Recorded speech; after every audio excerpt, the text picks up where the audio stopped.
Shubha Mudgal is an Indian singer of Hindustani classical music. Her repertoire includes the genres of Khayal, Thumri, Dadra, and Indian pop. She has received the Padma Shri in 2000. She started performing as a Hindustani classical singer in the 1980s and gained a certain reputation as a talented singer. Padma Shri Shubha Mudgal ji sang the title track of Star Plus's serial Diya Aur Baatein Hum along with Kailash Kher. She also sang on the soundtrack of the film Mystic India. In 1996, she got the National Film Award for Best Non-Feature Film Music Direction for Amrit Beach. In 1998, Gold Plaque Award for Special Achievement in Music at the 34th Chicago International Film Festival for her music in the film Dance of the Wind. In 2016, Rajiv Gandhi National Sadbhavana Award for her outstanding contribution towards the promotion of communal harmony, peace and goodwill. Friends, tonight in Star Darbar, let's welcome Padma Shri Shubha Mudgal ji. And a very special thanks to NABC 2019 and its core team members. My friends and viewers of Mana TV International, it's our pleasure and honor to introduce to all of you, the listeners of music, and also the viewers of music, I can say these days. With us tonight is Shubha Mudgal ji, and I really don't want to have any words to explain her more, rather than her style of singing, rather than I can only say the passionate singer she is and the dedicated singer she is. Being here more than 2 decades and looking at her, she is still same, and it was a mesmerizing performance. But I would love to let know our viewers that how you started and what was your motivation for singing. Well, I grew up in a family of music lovers. My parents were not musicians. They were teachers of English literature. And I just grew up in this family that had the deepest respect and love and passion for the arts. And so I was given a lot of exposure to various kinds of music. But because I was growing up in North India, primarily the exposure I got was to North Indian music and particularly Hindustani classical music. And then I was very fortunate to have been accepted as a disciple by some of the greatest scholar musicians of the country over several years. So I started learning in Allahabad, where I was born, and from a scholar musician called Pandit Ramashray Jha Ram Rang, who is very deeply respected. And later I moved to Delhi, where I learned from Pandit Vinay Chandra Maudgalya, from Pandit Vasant Thakar. I also went to other great vocalists and scholars like Pandit Kumar Gandharv ji, Pandit Jitendra Abhisheki, and I learnt the style called Thumri Dadra from Srimati Naina Devi. When you started learning, have you ever thought that you are going to take this as a profession, or you just learned it because you wanted to learn? No, I was always completely enraptured by music, and so I learnt, but I had no idea that this would become my kind of an obsession for life. And it was my mother who actually recognized that, and she said to me after I graduated, she said to me that, look, you need to concentrate on music if this is what you love best. So I'm going to give you a year off, and you can decide whether you would like to continue music seriously or whether you would like to do something else. And that was a fabulous offer, coming as it did so many decades ago. And I didn't take a year, I just took about a month to decide that this is what I loved best. When we started seeing you, or when we started listening to you, you just brought a different era into music. You just brought a totally different style of music. As you explained that you learned the Thumri Dadra, the special thing. So how did that happen? Like what really told you that, okay, now I know this, so let's just take this out? There was no sort of decision to move away from classical music. I presume you're talking about my work with Yes, popular music. yes. And there, I was just lucky that I had a lot of friends who were working in with popular music. And I would go to their studios to record classical music. And as it happened, I received this invitation to record popular music. And I was a little, how should I say? I was a little hesitant because I didn't know enough about it. But since these were friends, they were very willing for me to sort of feel very much at ease before I recorded. I said yes, and I had no idea that any of it would ever become popular. And I think I was just very lucky that not only did I get to work with very good producers and music directors, but I also got great songs to sing. So I think that's what really worked. And I think it was in the 90s that the music video became so popular in India. And I've always been very scared of video and I've never really understood video. And so I was never keen to appear in the video. But then Pradeep Sarkar made Apke Savan and sort of insisted that I should be in it. And there is a sense of joy in that one music video. But later I felt that music video is not a medium that I really understand. And so I prefer to be part of the audio and not really the video. Who is your favorite singer or your favorite composer? For somebody who is sort of obsessed with music for many decades, it becomes difficult to pick out one person and say, this is my favorite. But because there are so many genres in India, there are so many different styles, that it really becomes impossible to say that. But over the years, some of the people whom I've listened to constantly and who sort of are always on whatever device I have carrying with me are, let's say, people like great artists like Begum Akhtar or Bade Ghulam Ali Khan Sahab or Pandit Kumar Gandharv or Ustad Amir Khan Sahab. And these are primarily because I really feel that Khayal and Thumri Dadra are in a sense my musical mother tongue. And so this is what I'm closest to. But I'm equally happy listening to a film song. I'm equally happy listening to Qawwali. I'm equally happy listening to Ghazal.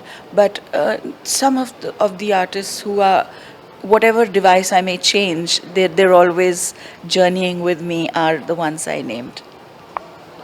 Who is the real Shubha Mudgal when you are not singing? Well, the facial expression was more towards never singing. No, that time will never come. But seriously, what do you like to do? I mean, I can say in one word that your hobbies.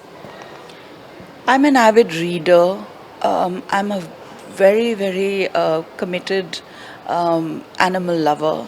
I've always had pets in my home. And at one point of time when I was growing up, I wanted to be a vet. Really? But among my many dreams was to be a vet. I think I'm better off singing to the dogs than really looking after them. That was a fascinating story. So from vet to a singer. Oh my God, that is quite a transformation. I can say that. So what is upcoming, or I can say that what are the other things that you are exploring in music right now?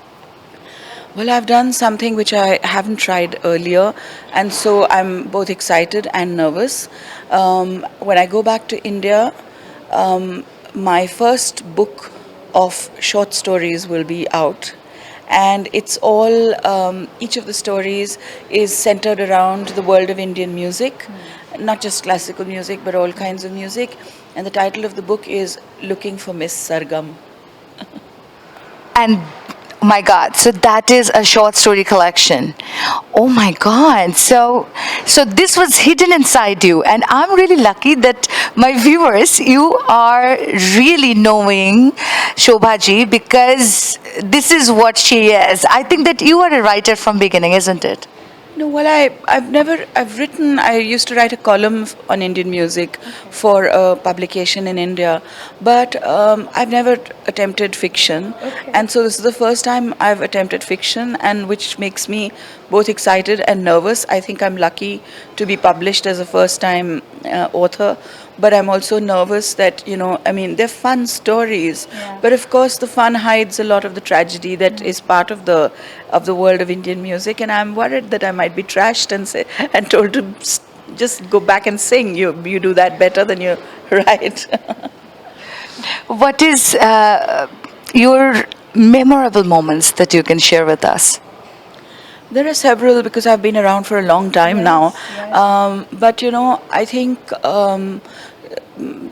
the transformations that occurred due to music are really quite amazing. Many, many years ago, this is when I was a young singer, I got an invitation to sing in Maihar in Madhya Pradesh in India.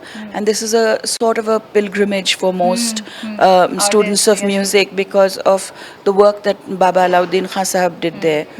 And I remember going by train and arriving at Maihar station, which is a small station, and there was nobody to meet me there. And it was sort of around 9 o'clock at night. And I was alone, and I was wondering what happens now because the train moved on, and there I was on this platform without anybody to meet me.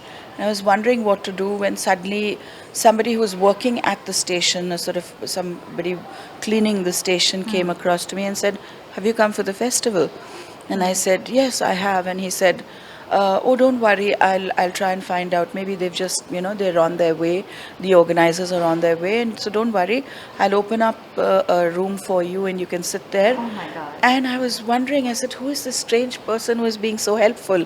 And I went into this room. He opened a room for me. I think the station master's room, and brought me chai. And sure enough, I mean, in about 20-25 minutes, the organizers came and they said, "Oh, we didn't realize you were coming on this train," and we were leaving and going to the hotel. When I thought I should thank this gentleman who had been so kind to me, and I said, "I don't know how to thank you because you've been so helpful.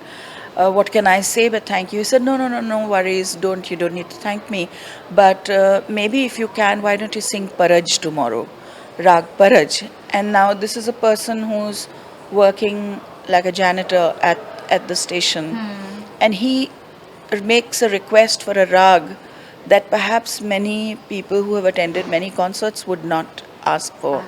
And I was just, it was just a eye opener because it showed the kind of effect that and the kind of influence that Baba Alauddin Khan Sahib's work had created in the area, that there were people whom we perhaps would never think of as connoisseurs of Hindustani classical music, but here they were, all of them talking about Rag Paraj, or perhaps far more rare rags. We would love to ask you another thing, that to gain the consciousness, or I can say that to love the classical music, or whoever wants to go for that, or try out to learn classical music, how much should be the riyaz time for that? These are these answers can never be formulaic because there's no one formula that you can apply. The only formula that I feel can apply would be to listen to what your guru is telling you, because each voice is unique, each temperament is unique, and that's why the manner in which Hindustani classical music was traditionally taught, which was in the Guru Shishya Sina Basina tradition, is so important, because the training was not standardized necessarily, but was customized for each particular individual. And I think only a guru who understands the strengths and the limitations of your voice and your temperament can tell you how much riyaz you should do. Because there is no formula which says 6 hours of riyaz will make you so competent, 12 hours will make you so competent. And I think more than just the riyaz, as in terms of really practicing, I think it's also very important to understand the ethos in which the music is made, to understand, not just be singing away all the time, but also to read, to listen. It's equally important to listen. So, as much as you should do riyaz, you should also be listening very carefully to the great masters of the past and present. How about creating your own compositions? Yes, I compose a little, and I've been composing for many years now. And I'm also very deeply touched and moved by great poetry and literature. And I have been working on a great deal of poetry from the Bhakti tradition, from other periods in the history of Indian literature. And also, I've been working on compositions which feature the poems of and the works of contemporary poets in India. That has been a fascinating journey, and trying to understand how somebody else's work could be rendered in music. And that has been a source of um, great inspiration for me, and has been something that I've just always felt very, very deeply attracted to. Who wants to try? Because lot of the kids now, they're upcoming in the music industry. Like, I see them and everybody sees them. They are always coming with different reality shows and all. What do you think about these shows? Would that really enhancing the talents? I think one very wonderful thing about these talent contests is that each time you hear the most beautiful voices, you hear prodigiously talented people. And so, in terms of actually finding talented people, I think they've done a fairly good job. But I'm not too sure how much they've been able to help in actually making musical progress. I think for every winner, every person who takes part in a talent contest, it's equally important that their study of music goes on. But if you're already in the industry and already performing, I'm not too sure. I wouldn't like to trash everything, because that's not fair. But I do think that the entire formula that is created, formulae always have this problem. Not everyone fits in with the formula. And that's why I feel perhaps they need to think about how the musical talent of participants can be nurtured, how they can be helped to progress musically, and at the same time find a sustainable livelihood in music. I just love this. I mean, this is not in the camera, but I'm just saying this because the way you explained it, splendid. I mean, it is super because I do believe that whoever is hearing, listening, and love music, love the genre of music and different genres of music and versatility of music. I do believe that you all will agree with Shubhaji, and this is really a passionate person is talking who loves music. For the new generation, the speech or the motivational part she just spoke to all of you right now, what you really think about it? Please try to understand that. And also I will ask her, because a lot of time I'm listening these days that we're self-taught. So do you think, of course, yes, there is a natural talent, a born talent. We all do have some of the sur and the tal sense, but what do you think, even though somebody is self-taught, so should they go for performances or should they learn again? I really think these are decisions which people would have to take for themselves. If they're happy being self taught, if they feel that learning from, let's say, a YouTube lesson is good enough, and there must be very good lessons on YouTube also, I think it's fine. But I think if somebody is learning Hindustani classical music, then perhaps it is necessary for them to actually experience going to a master, going to a great guru, and learning from them, and not just maybe, I think there's a lot of new technology available, there are a lot of new devices available, there are a lot of new formats available that make music education perhaps a little easier. But at the same time, there is nothing that can replace the actual experience of learning with a great teacher. And I think a happy combination of those two, areas of learning with a teacher and also going back and teaching yourself. I mean, you have to follow some kind of discipline. What that discipline is and how it is you impose it upon yourself, you can work out. But there is some need for guidance and some need for human intervention, not just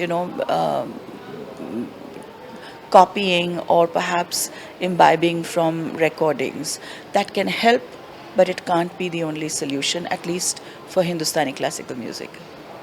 Thank you so much, Shobhaji, because it was our pleasure that you came and gave us so much, so many, not small, big lessons and ideas that how should someone follow music. From you to our viewers, few words where they can be motivated for music.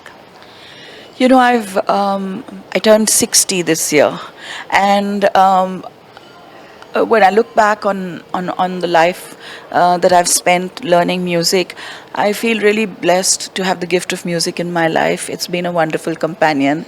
And for all of you, I would wish the same companionship of music in whatever way that you choose to include it in your lives. Thank you so much.